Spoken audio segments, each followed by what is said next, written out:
I just have two questions, and if I could ask the Taoiseach, and then he responds to them, and then Deputy Harkin, and I think she's sharing time with Deputy McNamara as well. So the floor is yours, Deputy. There. Thank you.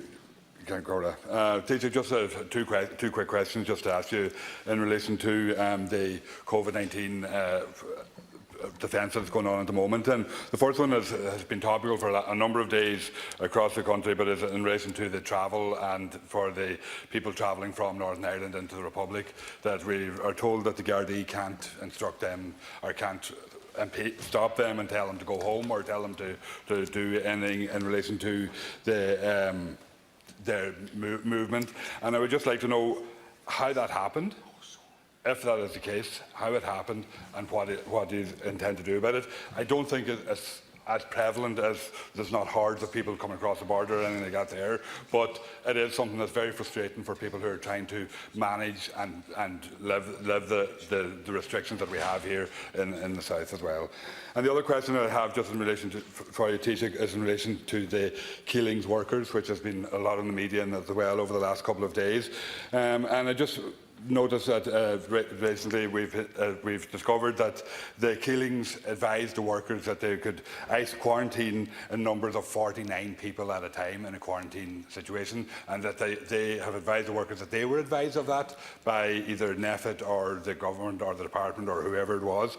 And recently, when that was publicised, then they reduced that down to 19 people. So I'm just wondering who is actually advising Keelings in relation to this, and where is that advice coming from, and what is the actual proper advice? Thank you. Thanks very much, Deputy. Just in relation to the regulations, I asked the Attorney General and the Minister for Health and the Minister for Justice to examine this a couple of days ago, and they've done so.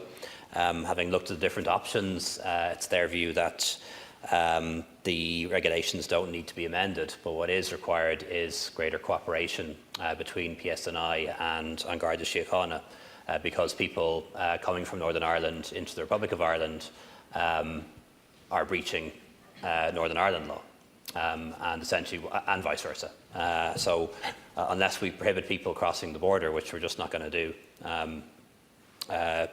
what's required is cooperation, because somebody going beyond the 2 kilometres without a very good reason, like being a cross-border worker, for example, is breaching the law in one jurisdiction. And what's really required is cooperation between the police authorities. What we don't want to do is make it illegal for people from Northern Ireland to come into the Republic of Ireland for reasons I think you'll agree with. So enforcement is going to be the issue, and that's going to require cooperation between the PSNI and Garda Síochána, and I'm reassured about what the Garda Commissioner said about that in recent days. I'm afraid I can't answer for you definitively a very straight question that you ask as to who's advising Keelings. I think, as far as that debacle is concerned, it was probably a case of there being many arms of government and all arms of government not having spoken to each other. I think that's what went wrong there. But we do now have a much better procedure in place. Anyone entering the airport has to fill in a form, declare where they're staying, give their mobile number, all of those things, to make sure that they self-isolate and self-restrict for 14 days. And we now have a mechanism by which Department of Justice staff can check with people to make sure that they are following those instructions.